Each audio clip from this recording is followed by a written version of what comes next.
자, 오늘은 이제 2024년, 그쵸, 작년 수능 지문을 같이 분석을 해볼 겁니다. 알겠죠? 아무래도 수능이니까 3월이나 6월보다는 난이도가 좀 더 높기는 해요. 그치? 그런데 사실 아까도 얘기했듯이 이제 정말 어떻게 보면 1년 정도 남아있는 이런 시기다 보니까 자꾸 이런 수능 문제나 이런 것도 자꾸 접해보고, 그리고 우리가 공부라고 하는 것도 마찬가지고 모든 걸 할 때도 마찬가지예요. 어떤 일이든 처음에 할 때는 아무래도 더 많이 힘들어요. 아직 익숙하지 않고 그러니까. 그치? 그러니까 자꾸 어려운 거를 조금 건드려보고 하면은 그 다음엔 좀 더 나아지고 하면은 실력도 많이 오를 겁니다. 알겠죠? 그런 걸 염두에 두면서 첫 번째 이제 주제복합 지문부터 한번 살펴보도록 합시다. 바로 인문 지문이죠. 개항 이후 개화 개념의 변화라고 하는 글입니다. 알겠습니까? 자, 같이 보도록 합시다. 자, 서양의 과학과 기술, 천주교의 수용을 반대했던 이항로를 비롯한 척사파의 주장은 개항 이후에도 지속되었지만 개화는 거스를 수 없는 대세로 자리 잡았다라는 거죠. 자, 여기서 척사파라고 하는 사람들은 바로 뭐다? 바로 서양의 과학과 기술, 천주교의 수용을 반대하는 그런 사람이었다는 거죠. 우리가 중학교 때부터 역사 시간에 한 번쯤 배우죠. 흥선대원군이 최국 정책을 해가지고 외래 문물을 다 가로막고 했었잖아요. 그렇죠? 자, 그런데 이제 이때 당시에는 근대로 넘어오는 시기다 보니까 개화라고 하는 건 이제 거스를 수 없는 시대적인 흐름이었다는 거죠. 자, 계물성무와 화민성속의 앞 두 글자를 딴 개화는, 그렇죠? 개화는 계물성무의 개, 화민성속의 화 이렇게 따서 개화라고 했다는 거죠. 그래서 개항 이전에는, 그렇죠? 개화의 개념이 개항 이전에는 어땠다? 바로 통치자의 통치 행위로서 변화하는 세상에 대한 지식 확장과 피통치자에 대한 교화를 의미했다라는 거죠. 알겠습니까? 자, 그런데 요 부분 같은 경우가 이제 이해를 잘 해줘야 되는 부분이에요. 알겠죠? 즉 바로 뭐다? 개항 이전에는 개화의 책임은 누구한테 있었다? 그렇지, 왕한테만 있었다는 거예요. 알겠습니까? 즉 바로 뭐다? 피지배를 받고 있는 백성들은 뭡니까? 개화라는 것과 사실 거리가 먼 개념이었다는 거죠. 그리고 이거는 어떻게 보면은 나라를 다스리는 왕이나 아니면은 그 밑에 있는 신하들이 국가를 운영하는 데 있어서 이제 국민들을 어떻게 문물을 어떤 식으로 받아들여야 하고 국민들에게는 어떤 방식으로 이제 광포를 해야 되고 알려줘야 되고 이런 것들의 문제였으니까 백성과는 사실 조금 무관한 개념이었다는 거죠. 그렇죠? 자, 그런데 개항 이후로, 그렇죠? 자, 시간이 이제 개항 이전에서 개항 이후로 변화를 하고 있습니다. 그렇죠? 자, 개항 이후에는 어떻다? 바로 서양 문명에 대한 긍정적 인식이 확산이 되게 되었다는 거죠. 자, 그래서 서양 문명의 수용을 뜻하는 개화 개념이 자리를 잡게 되었다는 거죠. 즉, 개항 이후부터는 바로 뭐다? 개화라고 하는 것은 이꼴 서양 문물을 수용하는 것이다. 요렇게 사람들이 인식을 했다는 겁니다. 알겠습니까? 자, 우리 드라마 같은 거, 미스터 선샤인이나 이런 드라마 본 적 있어요? 거기 보면 어때? 조선시대인데 조금 세련됐다 하는 사람들은 다 양장의 옷을 입고, 그렇지? 남자도 머리 자르고, 그죠? 양복 입고, 여자도 이제 한복 대신에 드레스 같은 거 입고 막 이런 모습 보이잖아요. 그렇죠? 그래서 막 보면 그때, 그러니까 우리가 지금 양복이라고 하는 양이 바로 서양할 때 그 양자야. 알겠죠? 그러니까 그때부터 그런 류의 옷을 이제 서양의 옷이라고 했었고, 그런 옷을 적극적으로 수용하는 사람을 그때 당시에 남자는 이제 모던 보이 해가지고 굉장히 이제 좀 세련된 사람 이런 식으로 인식을 했다는 거죠. 알겠죠? 자, 그러다가 이모군란 이후에, 자, 시간이 이제 다시 이모군란 이후로, 그쵸? 나오게 되죠. 자, 요럴 때는 우리가 배경지식을 조금 활용하면 좋겠지. 그치? 이모군란은 뭡니까? 신식군대의 그런 차별 대우에 반발해가지고 90군대가 뭡니까? 난을 일으켰던 게 이모군란이었거든요. 알겠죠? 그래서 이모군란 이후에 고종은 자강 정책을 추진하면서 반서양 정서의 교정을 위해 한성 순보를 발간했다. 그래서 고종은 바로 뭐다? 자강 정책을 추진했고, 그리고 반서양 정서를 교정하길 바랬대요. 즉 사람들이 서양에 대해서 긍정적으로 보기를 바랬다는 겁니다. 그래서 실제로 고종 사진 보면은 왕인데도 먼저 일단 머리 다 자르고 그 다음에 군인식 옷 입고 이런 식으로 사진을 많이 찍었거든요. 그러니까 먼저 이제 서양에 대해서 사람들이 좀 더 가까워지기를 바라는 그러한 정책을 추진하기 위해서 기본적으로 한성순보라고 하는 신문을 발간을 했다는 거죠. 근데 자강등 정책이 스스로 자자의 강할 강자, 우리 스스로 어떻게 강해져야 된다는 의미라고 볼 수 있는 겁니다. 알겠습니까? 그래서 구분은 한자를 좀 잘 해놓으면 좀 이해가 더 좋아요. 알겠죠? 자, 이 신문의 개화 개념은, 자, 그러면 한성순보에서의 이제 신문의 개화 개념은 바로 뭐였다? 그쵸? 바로 서양 기술과 제도의 도입을 통한 인지의 발달과 풍속의 진보를 뜻했다라는 거죠. 즉 여기서는 그냥 서양 문물을 받아들이는 거에 그쳤다면은 한성순보가 나오게 되면서는 어떻게 서양의 기술과 제도를 도입을 해가지고 우리의 것을 더욱더 어떻게 발전시키는 게 개화다라고 생각을 했다는 겁니다. 알겠죠? 자, 이 개념에는 인민이 국가의 독립주권의 소중함을 깨닫는 의식 변화가 내포되었고, 자, 즉 백성들에게도 바로 뭐다? 의식의 변화를 추구했다는 거죠. 이러한 점은 어때? 개항 이전의 모습과 서로 대비가 되고 있는 모습이죠. 개항 이전에는 오직 통치자들의 몫이었지만 개항 이후에는 오히려 백성들이 먼저 인식을 변화해야 된다, 이런 생각을 하게 되었다는 거죠. 그리고 또 반면에 통치자의 입장에서는 수용 가능한 문명의 장점을 받아들여 국가의 진보를 달성한다는 의미가 들어있었다라는 겁니다. 알겠죠? 자, 그러면 이제 우리가 여기까지의 내용을 간단하게 정리를 한번 해보도록 합시다. 바로 이 글은 개화의 개념에 대해서 지금 설명을 하고 있다는 거죠. 자, 첫 번째로 제시했던 게 바로 개항 이전의 개화 개념이고, 이거는 바로 뭐다? 이때 개항 이전의 개화는 통치자의, 그쵸, 바로 통치 행위를 나타내는 말이었고, 그렇기 때문에 개항 이전에는 바로 뭐다? 바로 변화하는 세상에 대한 지식 확장 플러스 바로 뭐다? 피통치자에 대한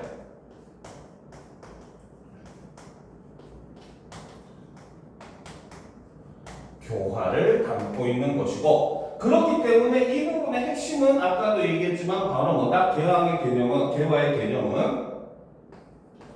통치자를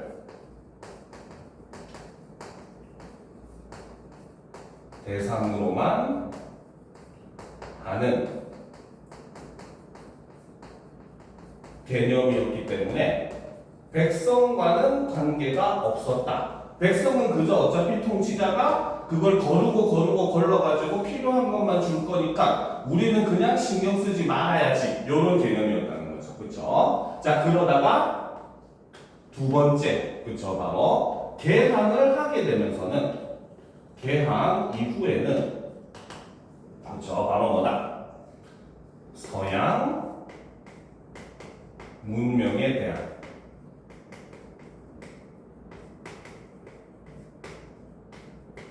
긍정적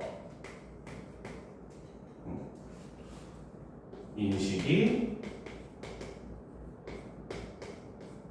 확산이 되더라는 거죠. 그렇죠? 그래서 개항 이후에는 바로 뭘로 변했다? 개화는 아까 얘기했듯 이꼴 바로 뭐다? 서양 문물을 수용하는 것. 즉 어떻게 보면 약간 라이프 스타일 정도에만 국한되는 개념이었다는 거죠. 알겠습니까? 자, 그러다가 아까 얘기했듯이 바로 뭐다? 세 번째, 이모군란 이후에 바로 한성 순보라는 신문이 발행이 되게 된다는 거죠. 자, 그래서 이 한성순보에는 바로 뭐다? 첫 번째, 인민의 입장에서는, 인민이 백성이죠. 인민의 입장에서는 바로 뭐다? 국가의, 그렇죠, 독립, 주권의 소중함을 인식하는, 그렇죠, 인식을 하는 것 같이 바로 의식 변화를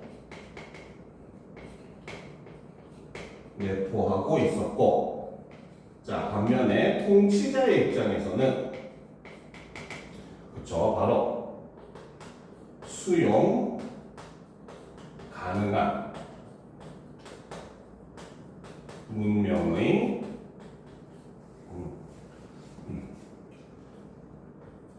장점을 수용을 함으로써 결국은 국력을 강화하는 그런 걸 추구했다는 건데, 자, 여기서 아까도 얘기했지만 바로 뭐다?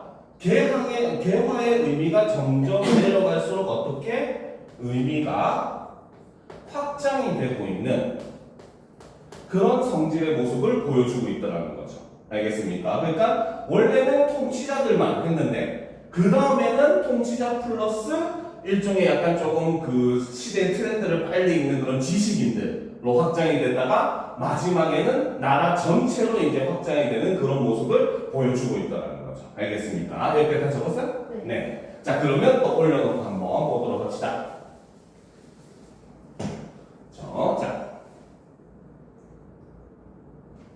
자, 개화당의 한 인사가 제시한 개화 개념은 성문화된 규정에 따른 대민 정치에서의 법적 처리 절차 실현 등 서양 근대 국가의 통치 방식으로의 변화를 내포하는 것이었다. 자, 그 다음에 이제 개화당이라고 하는 뭡니까? 일종의 단체가 생겼다는 거죠. 그렇죠? 근데 여기서 주장한 것은 바로 뭐다? 성문화된 규정에 따른 대민 정치에서의 법적 처리 절차 실현 등 서양 근대 국가의 통치 방식으로의 변화를 내포하고 있다는 거죠. 알겠습니까? 자, 말이 조금 어려워요. 그치? 물론 배경 지식이 있으면은 그래도 조금은 쉽게 이해를 할 수 있어. 일단 간단하게 먼저 풀이하면 바로 뭐다? 지금도 이런 걸 채택하고 있는 나라가 있는데 대표적으로 영국이나 일본 같은 나라들이죠. 태국도 마찬가지고 바로 입헌군주제를 해야 된다. 이런 의미로 보면 돼요. 즉 왕은 있지만 실질적으로는 법에 의해서 국민들을 다스려야 된다. 이런 내용을 담고 있다는 거죠. 알겠죠? 자, 그래서 그는 뭐라고 했느냐? 바로 개화 실행 주체는 누구다? 여전히 왕으로 생각했다는 거죠. 이런 점은 바로 뭐다?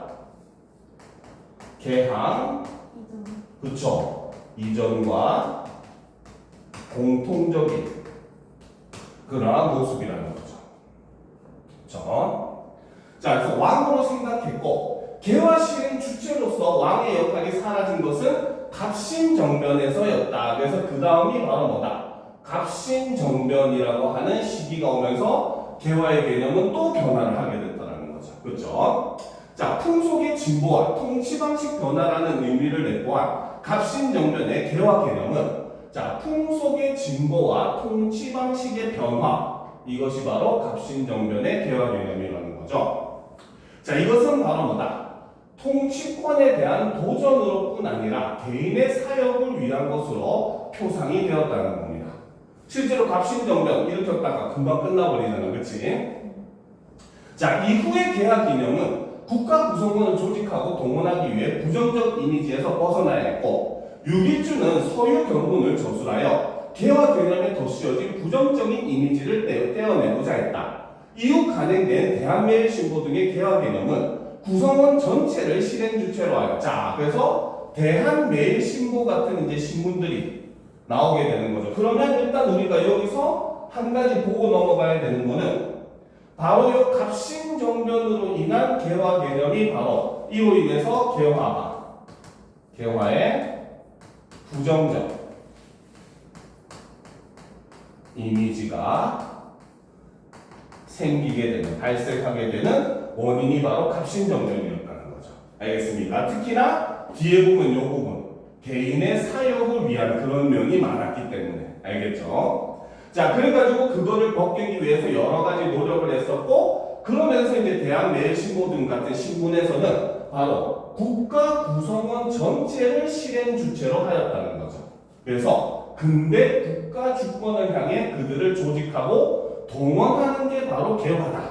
즉 나라를 위해서 국민들을 충분히 동원할 수 있다. 우리의 주권을 찾기 위해서 이런 개념으로 발전을 했다는 겁니다. 알겠죠? 자, 을사늑약 이후 그렇죠? 학생들이 어려워할 수밖에 없어. 왜? 너무나 그리 휙휙 바뀌고 있으니까. 그렇죠? 자, 을사늑약 이후에는 그렇죠? 자, 그 이후 개화 논의는 문명에 대한 본격적인 논의로 이어졌다. 대한자강의 주요 인사들은 서양 근대 문명을 수용하여 그렇죠. 바로 서양 근대 문명을 수용해서 근대 국가를 건설하고자 앞서 문명화를 이룬 일본의 지도를 받아야 한다. 자, 이런 점은 좀 미스라고 볼 수 있다고 볼 수 있겠죠. 그렇죠? 미스라고, 그지?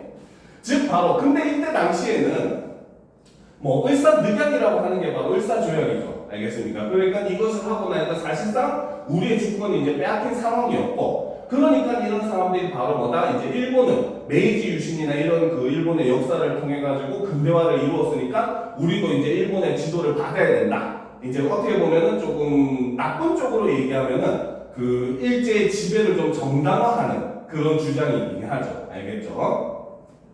자, 그래서 이들은 서양 근대 문명의 주체를 주체 인식의 증거로 삼았기 때문에 민족 주체성을 간과했다. 그렇죠? 이게 바로 뭐다?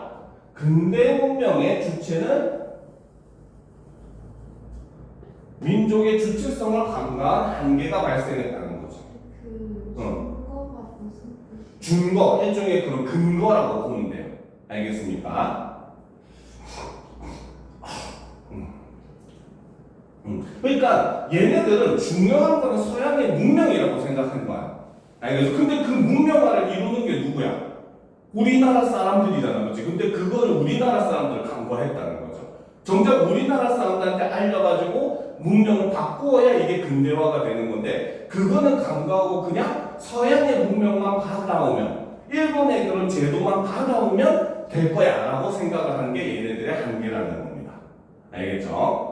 자, 이러한 상황에서 박은식은 근대 국가 건설과 새로운 주체의 형성에 주목하여 문명에 대한 견해를 제시했다. 자, 박은식이라고 하는 사람이 이제 또 다른 주장을 하게 된 거죠. 바로 뭐다?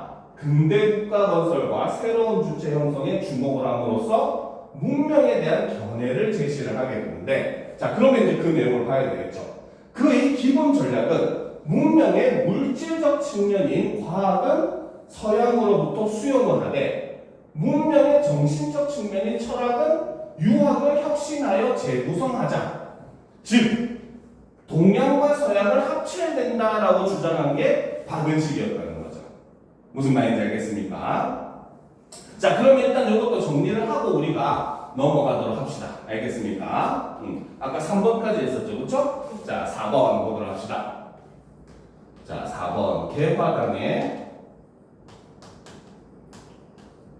주장을 보게 되면은 저 바로 성문화가 된다는 게 바로 글로써 그렇죠 규정이 된다는 거예요. 그래서 성문화된 규정 이게 바로 법이라는 거죠. 그렇죠. 그래서 규정에 따른 대민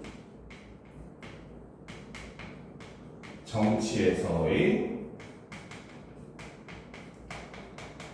법적 처리 절차 실현 같은 걸 주장함으로써 바로 근대 국가의 통치 방식으로 변화를 해야 된다. 즉 우리가 이제 역사 시간에 배우는 것으로 얘기하면 일종의 법치주의. 그렇죠. 그 다음에 입헌 군주제 이런 것 등을 주장을 했다. 이런 개념으로 보는 게 훨씬 쉽다는 거죠. 실제로 조선시대는 법이 있다고는 하지만 솔직하게 얘기해서 다스리는 사람 마음이었거든요. 그지? 왕의 마음이었고 좀 추워? 네.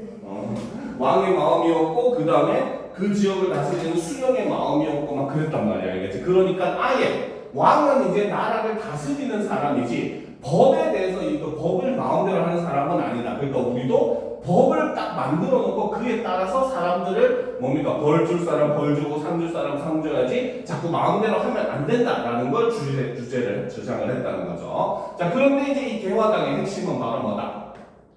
개화의 그러다 보니까 당연히 주체는 누구일 수밖에 없다? 여전히 왕일 수밖에 없다는 거죠. 왜? 왕이 인식을 바꾸고 법을 바꿔야 되는 거니까. 그죠? 자, 그 다음이 이제 다섯 번째. 자, 갑신정변이 일어나면서 또 변화가 일어나는데, 그쵸? 바로, 자, 풍속의 진보 플러스 통치 방식 변화를 주장을 하기는 했다는 거죠. 하지만 이 갑신정변 때문에 바로 뭐다? 통치권에 대한, 이 갑신정변은 통치권에 대한 도전이었고 플러스 바로 개인의 사욕을 추구한 운동으로 변질이 되었기 때문에 이로 인해서 바로 뭐다? 개화의 부정적 이미지가 발생을 했다는 거죠. 그죠? 자, 그러다가 이제 여섯 번째, 그쵸? 여러 가지 노력을 하게 되고, 대한,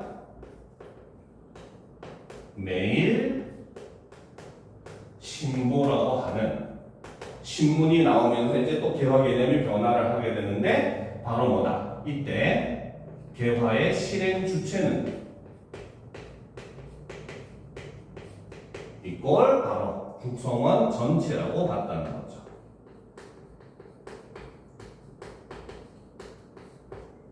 그렇죠? 자, 그렇기 때문에 이를 통해서 바로 뭐다?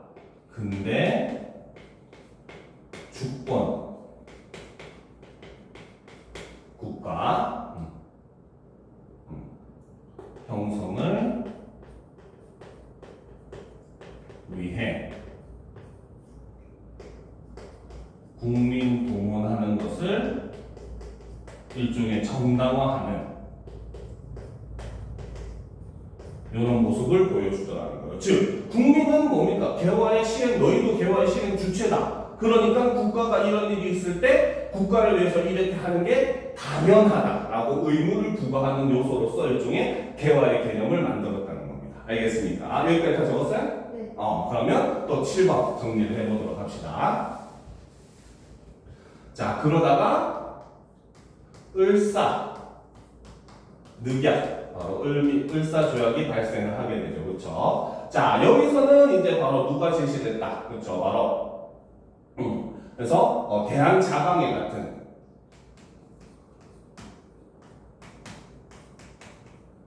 자강회가 주장을 하게 되죠. 그렇죠? 그래서 이 대한자강회의 주장에 따르면은 바로 뭐다?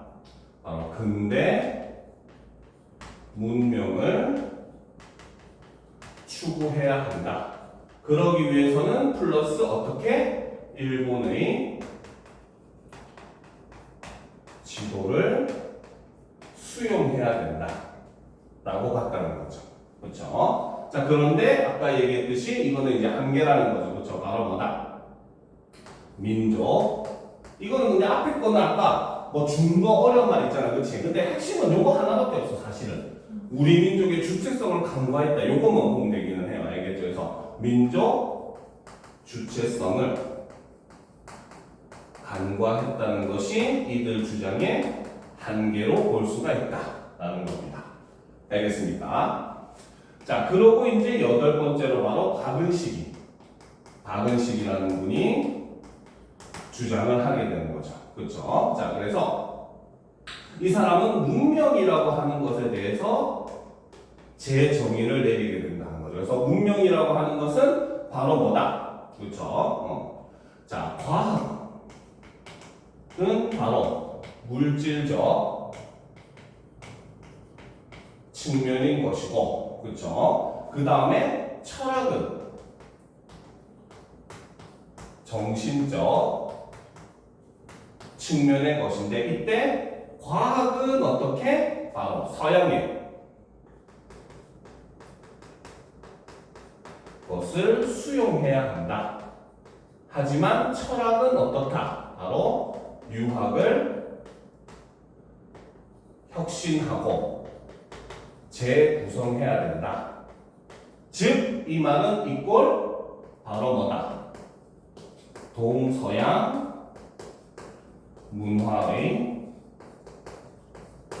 조화를 추구했다는 것이 박은식 선생님의 말의 가장 핵심적인 요소다라고 볼 수 있다는 겁니다. 알겠습니까? 자, 그러면 좀 더 올려놓고 이제 금방 마무리되니까 마지막 부분 보도록 합시다. 자, 그는 생존과 편리 증진을 위해 과학 연구가 시급하지만 가치관 정립과 인격 수양을 위해 철학 또한 필수적이라고 보았다라는 것. 즉, 기존의 것들은 다른 사람들은 바로 뭐다? 문명이라고 하는 약간 물질적인 것을 좀 더 추구를 했는데, 박은식 선생님이 이제 정신적인 것도 우리가 추구를 해야 된다. 그렇죠? 이러면서 정신적인 것은 오히려 이제 우리 동양의 것이 훨씬 더 유하게 훨씬 더 뛰어나니까 이거를 다시 이제 현대에 맞게 좀 재구성하고 좀 변화를 시키면 되는 거지. 문명만 받아들이면 되는 것이다. 그래서 정신적인 것과 물질적인 것을 나눠서 봤다는 점이 어떻게 보면 박은식 선생님의 주장의 가장 핵심적인 요소라고 볼 수 있다는 거죠. 자, 그래서 자국 철학 전통의 정립이라는 당시 동아시아의 사상적 흐름 속에서 그가 제시한 근대 주체는 과학적 철학적 인식의 주체이자 실천적 도덕 수양의 주체로서의 성격을 띠는 것이다. 바로 이거죠. 자, 박은식 선생님이 주장한 근대의 주체는 바로 누구다? 과학적, 철학적 인식의 주체이자 동시에 실천적 도덕 수양의 주체다라는 겁니다. 알겠죠? 그래서 박은식 선생님이 주장했던 바로 개화의 그렇죠? 근대의 주체는 바로 누구다? 바로 과학적, 철학적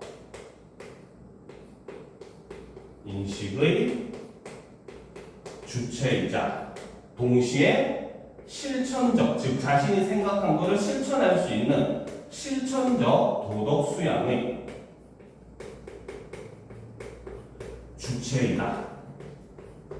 그렇죠? 그러니까 국민들도 제대로 깨닫고, 그렇죠?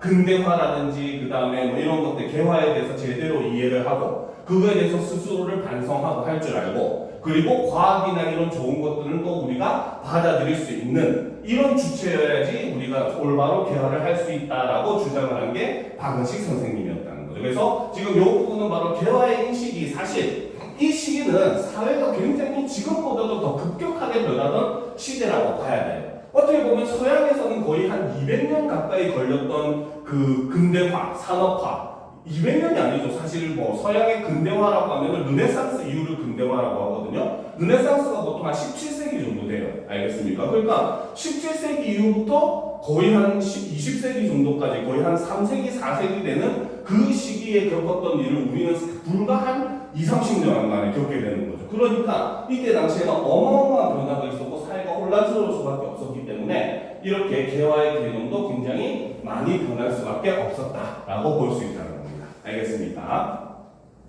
자, 그 다음 보도록 합시다. 서양 과학 및 기술 수용에 대한 다양한 관점. 재밌는 글이죠. 한번 보도록 합시다. 자, 중국이 서양의 과학과 기술에 전면적인 관심을 기울인 때는 아편전쟁 이후였다. 자, 중국은 바로 아편전쟁 이후부터 뭘 했다? 서양의 과학과 기술에 전면적인 관심을 가졌다라는 거죠. 왜? 아편전쟁에서 졌으니까. 그죠? 치명적으로 졌죠. 그래가지고 이 전쟁에 대한 배상금까지도 중국이 물게 됩니다. 그러니까 중국의 입장에서 굉장히 뼈아픈 전쟁일 수밖에 없어요. 알겠죠? 그러니까 왜 우리가 졌는가에 대한 일종의 연구가 필요했고 그 과정에서 이제 과학이라고 하는 것에 대한 관심을 가질 수밖에 없었다는 거죠.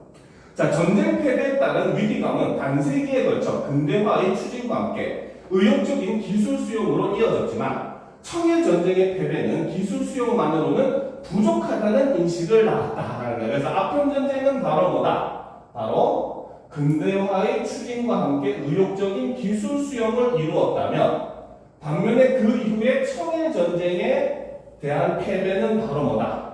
이제는 기술만 수용해가지고는 부족하다, 더 필요하다. 왜? 자꾸 쥐고 있으니까. 그지? 자, 이에 따라 20세기 초반 진정한 근대를 이루기 위해 기술 배후에서 작용하는 과학 정신을 사회 전체에 이식하려는 시도가 구체화되었다라는 거죠. 그렇죠? 그러면 일단 배경부터 한번 정리를 해보도록 합시다. 자, 중국은 자, 첫 번째 아편 전쟁 이후에 바로 어땠다? 바로 기술 수용에 적극적이 되었다는 거죠. 그런데 이렇게 했음에도 불구하고 청일 전쟁에서 또 지게 되니까 전쟁 패배를 하고 나서는 바로 뭐다? 기술 수용만으로 부족하다는 인식이 확산이 되기 시작을 했고 그래서 이 청일 전쟁 패배 이후에 바로 뭐다? 바로 과학 정신에 대한 연구가 시작이 되었다. 그래서 이 과학 정신에 대한 연구가 시작된 그 배경에 대해서 지금 여기 첫 번째 단락에서는 설명을 한 겁니다. 알겠죠? 물론 진짜 중요한 내용은 사실 그 다음부터 갑니다. 알겠습니까? 자, 그러면 이제 마찬가지로 그 중국에서는 서양의 기술을 바라보는 인식이 어떻게 변화되었는가 한번 보도록 합시다. 자, 첫 번째 이제 학자로서 옌푸라고 하는 사람이 등장을 하죠. 자, 옌푸는 바로 뭐다? 국가 간에 벌어지는 약육강식의 경쟁을 부각하고 경쟁에서 승리하려면 기술뿐 아니라 국민의 정신적 자질이 뒷받침되어야 한다고 보았다라는 거죠. 자, 이때 당시에는 뭡니까? 식민지 열강들의 그런 전쟁이 치열하던 그런 시기니까 약육강식의 세상이라고 하는 것을 강조를 했고 그래서 거기에 승리하려면 바로 뭐다? 기술뿐 아니라 국민의 정신적 자질이 뒷받침되어야 한다라고 주장을 했다는 거죠.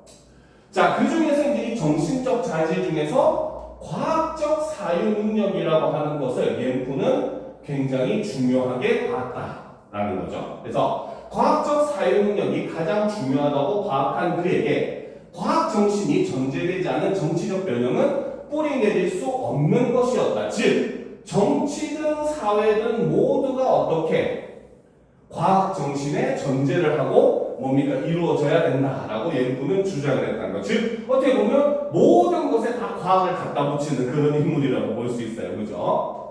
자, 그는 인과 실증의 방법에 근거한 근대 학문 전체를 과학이라고 판단하였고 자, 이게 말이 좀 어려운데 자, 요것도 일종의 바로 뭐다? 약간 세계사에 대한 지식이 조금 필요해요. 알겠죠? 자, 실제로 서양에서는 요거는 이제 좀 배경 지식을 위해서 적어주는 건데 필요하면 적어놔도 상관없어요. 알겠죠? 자, 실제로 서양의 경우도 자, 르네상스 이후에 글씨가 르네상스 이후에 바로 경험주의라고 하는 것이 등장을 하게 됩니다. 알겠습니까? 경험주의. 말 그대로 세상에 존재한다는 것은 이꼴 뭐다? 내가 뭐 할 수 있어야 된다? 이름 그대로 뭘 할 수 있어야겠어? 그치. 알겠습니까? 옛날에는 이 이전에 르네상스 이전에는 우리가 보지 않아도 존재한다고 믿었어. 알겠죠? 대표적인 게 신이죠. 신은 볼 수 없잖아, 그치? 그런데도 중세에는 신을 믿었단 말이야.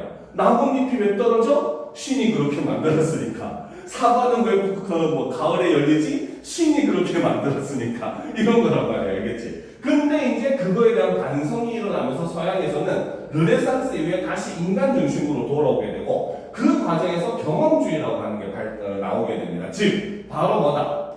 모든 것은 경험할 수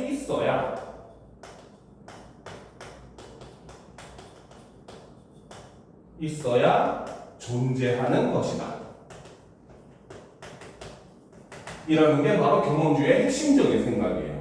알겠습니까? 근데 이 경험주의가 사실은 근대 현대 과학에 굉장히 큰 영향을 미쳤어요. 왜? 실제로 이제 과학이 이때부터는 뭐다? 실질적으로 과학자가 관찰하고 연구할 수 있는 대상만이 과학적인 지식으로서 인정을 받기 시작을 했거든요. 알겠습니까? 그런데 물론 단점은 역시 바로 뭐야? 인간의 지각에는 한계가 있잖아요. 우리가 우주의 일을 어떻게 경험할 거야, 그렇지? 그런데 이제 그런 인간의 그런 지각하는 거의 한계와 상상의 한계가 더 크다는데 그걸 좀 간과한 한계는 있기는 하지만 그래도 이제 현대의 이런 과학을 가장 과학답게 만든 게 바로 이런 경험주의였습니다. 알겠죠? 그러니까 옌프도 역시 바로 뭐다? 인과 실증, 원인과 결과에 따라서 실질적으로 증명할 수 있는 방법에 근거해야지만이 이것이 과학이다라고 생각을 했다는 거죠. 알겠습니까? 즉 바로 뭐다? 원인과 결과가 분명하게 지각될 수 있는 것. 즉 옌프의 생각이 바로 이 경험주의에 바탕을 두고 있다는 겁니다. 알겠습니까?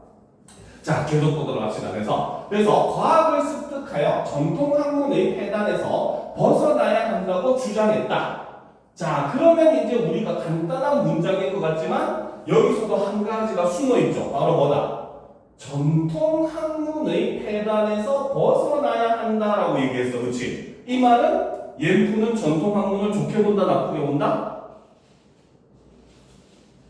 전통 학문에 대해서 좋게 볼까, 나쁘게 볼까, 이 사람은? 옌프는 요 얘기했잖아. 전통 학문의 폐단에서 벗어나야 된대. 그치. 바로 이 말은 이꼴 바로 뭐다? 옌프에게 있어서 그쵸? 전통 학문은 이꼴 부정적인 것이다. 즉 과학적인 것이 아니다라고 봤다는 거죠. 옌프는. 알겠습니까? 자, 그의 입장은 1910년대 후반 신문화운동을 주도한 천두수에게 이어졌다라는 것. 그러면 천두수에게 이어졌다라고 하는 건 천두수라고 하는 이 인물도 생각하는 게 옌프랑 비슷하다, 다르다? 그치. 바로 옌프의 생각이 요로 이어진다라고 파악을 하면은 훨씬 내용이 쉽게 이해가 되겠죠. 알겠습니까? 자, 그러면 일단 옌프의 생각을 정리하고 천두수로 넘어갑시다. 알겠습니까? 자, 세 번째. 인식 변화에 대해서 보면은, 자, 첫 번째. 그쵸? 바로 옌프라고 하는 학자가 주장을 했다는 거죠. 자, 그래서 옌프는 핵심적으로 바로 뭐다? 과학적 사유 능력을 중시한 핵심만 이렇게 연결해놔도 나머지 부분은 조금은 이제 미뤄놔도 참 괜찮죠. 알겠습니까? 그래서 기본적으로는 과학적 사유 능력을 중시했다는 거죠. 자, 그래서 옌프의 생각에 따르면 옌프는 바로 뭐다? 국가 간 약육 강식의 경쟁을 부각을 함으로써 이로 인해서 바로 뭐다? 정신적 자질의 중요성을 강조한 그런 사람이었고, 자, 그래서 이제 이 사람은 바로 뭐다? 모든 것을 바로 인과 실증주의 에 근거한 근대 학문 전체가 이꼴 과학이다 라고 보았다는 거죠. 자, 그리고 이제 세 번째로 옌프는 뭘 주장했다? 바로 과학을 습득해야 되고, 그러면서 플러스 바로 뭐다? 전통 학문의 배단에서 벗어나야 한다 라고 주장을 했고, 아까 얘기했듯이 이것은 이꼴 바로 뭐다? 옌프에게 있어서 이 전통 학문이라고 하는 것은 부정적인 것이고 과학적인 것이 아니라고 인식이 되는 것이다 라고 볼 수 있다는 거죠. 알겠습니까? 됐죠? 자, 그러면 이제 천도수로 넘어가 보도록 합시다. 자, 천도수를 비롯한 신문화운동의 지식인들은 과학의 근거 위에서만 민주정치의 실현이 가능하다라고 주장했다는 거예요. 그러니까 옌프보다 이제 한 단계 더 나아간 겁니다. 알겠습니까? 옌프는 그래도 바로 그냥 정신적 자기 뒷받침되고 과학을 수용하고 이런 과학적으로 생각하는 것만 갖춰주면 된다 했는데, 얘네는 아예 과학이 있어야지만 국가의 정치도 가능하다라고 주장을 한다는 거죠. 그래서 중국이 달성해야 할 신문화라고 하는 것은 바로 뭐다? 달성해야 할 신문화는 과학 및 과학의 방법에 근거한 문화다라고 봤고, 그렇기 때문에 신문화를 이루기 위해서는 어떻게? 전통문화 전반에 대해 철저한 부정과 비판을 시도했다는 거죠. 알겠습니까? 그러니까 이때 대표적 사건이 하나 일어나죠. 바로 천안문 사태 같은 것들. 천안문 사태 때 보면은 중국이 자국의 문화재를 다 파괴시켜버려요. 전통은 전부 다 낡은 것이다 이러면서. 알겠습니까? 그래서 학자들도 다 잡아다가 죽여버리고, 전통 경극 그 배우들이나 사람들도 나와가지고 다 비판하고 죽여버리고 사회화가 되면서 사회주의가 되면서 그렇게 됐거든요. 그러니까 이런 생각들이 이제 다 계속 이어져 왔던 그런 모습이라고 볼 수 있고, 그러니까 사실 지금은 중국이 전통이라 할 수 있는 게 없어. 솔직하게 얘기하면. 그러니까 오히려 다른 나라의 전통을 자꾸 탐내는 모습도 더 보이는 겁니다. 알겠죠? 실제로 중국의 대표적인 그 유물이라고 하는 것도 지금 사실 솔직하게 얘기하면 대만에 다 있어요. 알겠죠? 그래서 중국도 국공내전이라고 해서 국민당이랑 이제 공산당이 서로 전쟁을 하게 되고, 국민당이 패해서 만들어진 나라가 대만이거든요. 도망오면서 그때 중국에 있는 문화재를 싹 다 가져옵니다. 알겠죠? 근데 그렇게 안 가져왔으면 걔는 그것까지 다 파괴됐겠죠. 얘네들에 의해서. 그치? 자, 계속 봅시다. 그래서 사상이나 철학이 과학의 방법을 이용하지 않으면 공상에 그칠 뿐이라고 주장한 천두수는, 그죠? 사상이나 철학이 과학의 방법을 이용하지 않으면 공상에 그칠 뿐이다. 즉 사상이나 철학도 과학적으로 봐야 된단다. 이러한 점은 우리가 아까 앞에서 과학을 해서 봤었던 누구의 생각과 반대가 돼?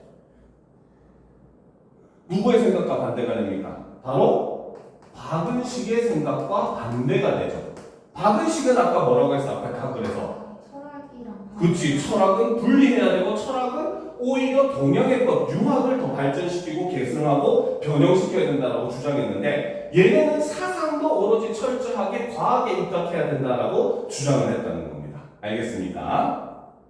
이해가 되죠? 그렇지? 자, 그래서 주장한 천두수는 사회와 인간의 삶에 대한 연구도 과학의 연구 방법을 이용해야 한다고 보았다.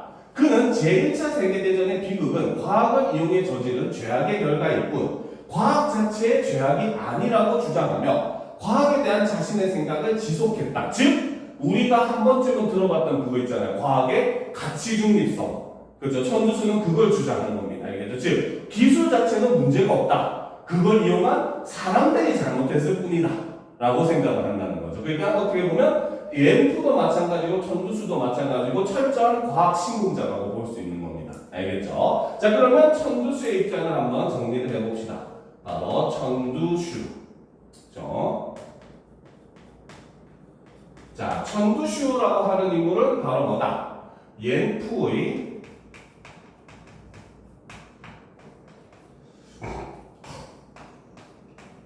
주장을 계승한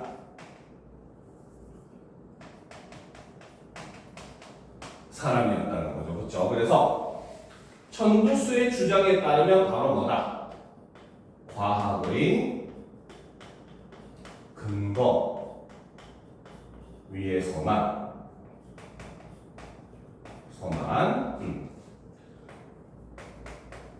민주정치 실현이 가능하다고 보았다는 거죠. 자, 그렇기 때문에 옌 천두수가 주장하는 신문화라고 하는 것은 바로 뭐다? 과학과 과학적 과학의 방법에 근거를 해야 된다라고 주장을 했다는 거죠. 자, 그러다 보니까 당연히 바로 뭐다? 전통 문화에 대한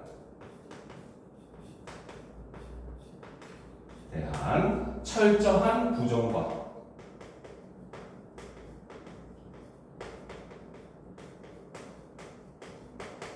비판을 하게 되었다는 거죠. 그러니까 예쁘는 그냥 좀 부정적으로 인식하는 반면에 얘는 아예 더 나아갔다는 겁니다. 알겠습니까? 자, 그러니까 바로 뭐다? 천두수는 사상이나 철학도 어때야 된다? 바로 그렇죠. 과학의 방법을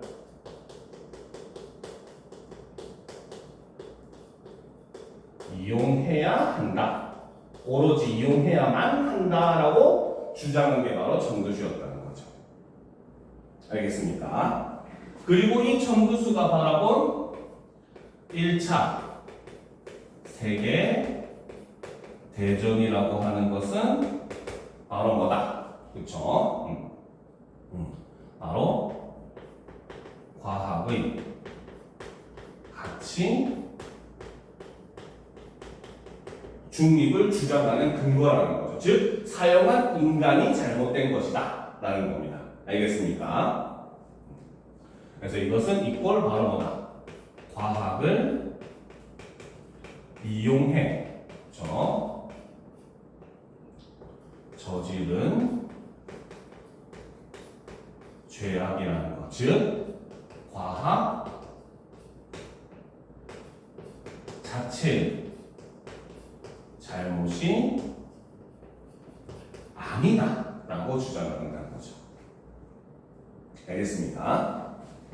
자, 그러면 이제 그 다음 마지막 문단을 보도록 합시다. 됐죠? 이렇게 정리하니까 조금 이해가 됩니까? 네. 그죠? 자, 마지막 보도록 합시다.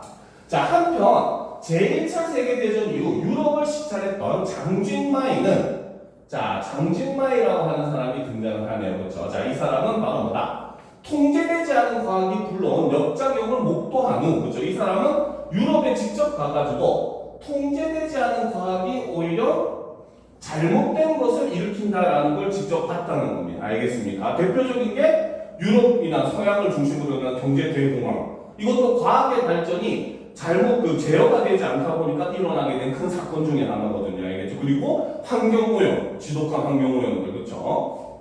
자, 그러니까 과학이 어떻게 발달하든 그것이 인생만의 문제를 해결할 수 없다며 서양 근대 문명을 오히려 이 사람은 어떻게 비판을 했다는 거죠.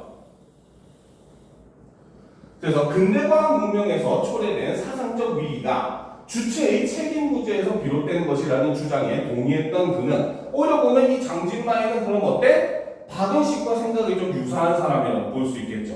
그렇죠? 자, 그래서 이제 어떻게 그는 과학적 방법을 부정하지 않았대. 이런 것도 이제 우리가 윤리로 봐야 되는 부분이야. 그렇지? 즉 바로 뭐다? 과학을 수용하는 것에 대해서는 부정적이지 않았다는 거죠. 알겠죠? 그런데 어떻게?